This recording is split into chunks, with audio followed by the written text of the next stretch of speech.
So following on from the previous video, we were trying to sketch this function here, and then we got to this stage here. So our graph now looks like this. The next thing to consider is when the gradient will be zero. Well, what we really want to know is the critical points. So looking at the function, so this is our original function. To find the critical points, we need to differentiate and look at the first derivative. So this is our function here. Differentiate it. So it will be blah blah blah.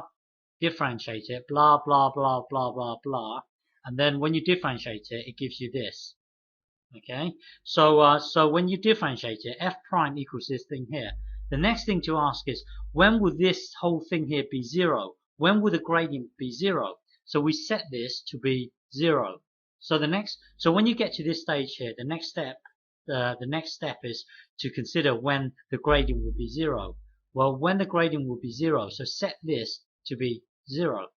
Okay, so when you get to this stage here, ask yourself when the gradient will be zero. So now looking at this here, visualize it as one bubble here, and then you've got a bottom bubble here.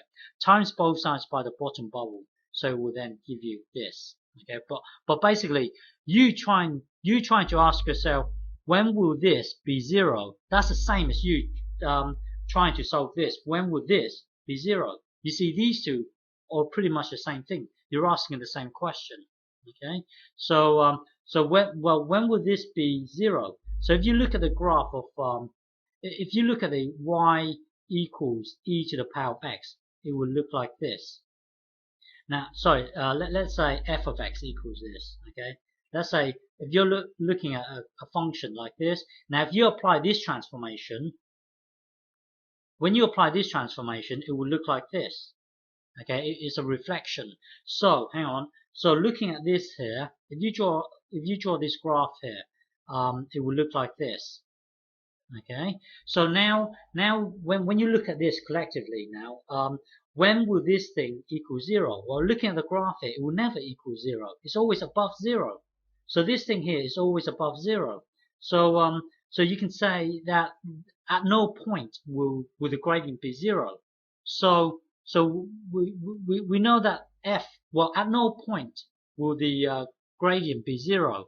So looking at this here, this thing here will actually always be above zero. So f prime here will always be greater than zero.